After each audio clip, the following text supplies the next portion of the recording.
Thursday, and here we are at the Vatican.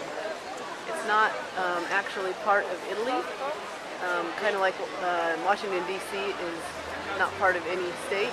Same with the Vatican, it's not actually part of Italy. They say it belongs to the world. So all this is the Vatican. Correction, this is St. Peter's Basilica, part of the Vatican.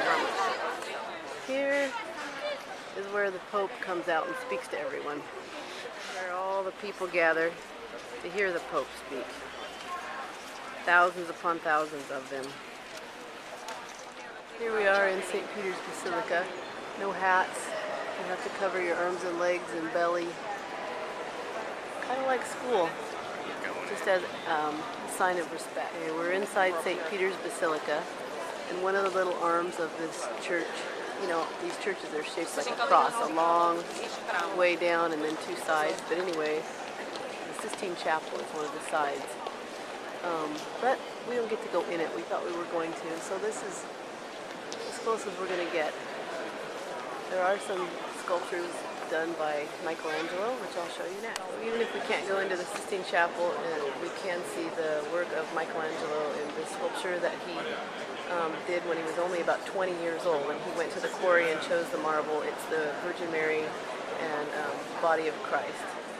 One difference I can see here in St. Peter's Basilica from the other cathedrals is rather than paintings, everything is a sculpture, so it's really decorated with sculpture more so than the other cathedrals. Plus, I suppose all this is partially really gold.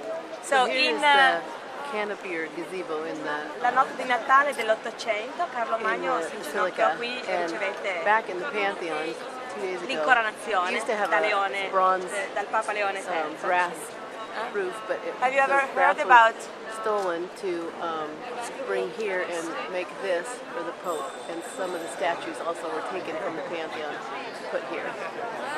Kind of plundered their own stuff to make new stuff. Here's another difference between St. Peter's and other cathedrals is all these things that look like paintings. And here's the way up their dome that we're going to climb up, hike up and walk around. Anyway, they're all done with mosaic, so with little tiles. They're not actually paintings, although they look like. Here's more about that rivalry between the two sculptors, Bernini and Borromini or something.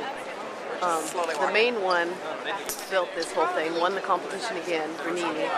But then the other one put these angels on the top, and he made them way too large on purpose to sort of ruin this guy's work. Then, up here at the altar, this is Bernini again. He won again and got to do this big sculpture. Anyway, there's a throne right under that lighted window, and it actually has a piece of the chair of Peter the disciple. Thus the name St. Peter's, right? You got that. It actually has a piece of his chair in the throne because he sits next to God and has the keys to the church.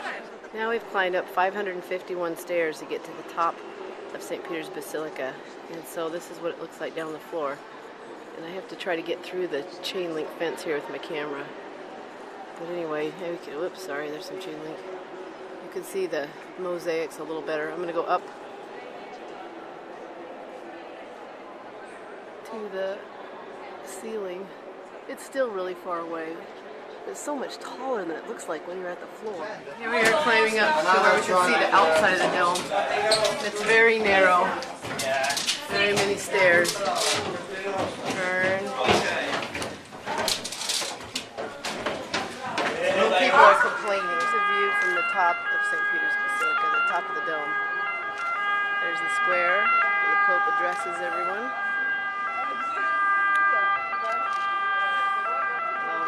Town.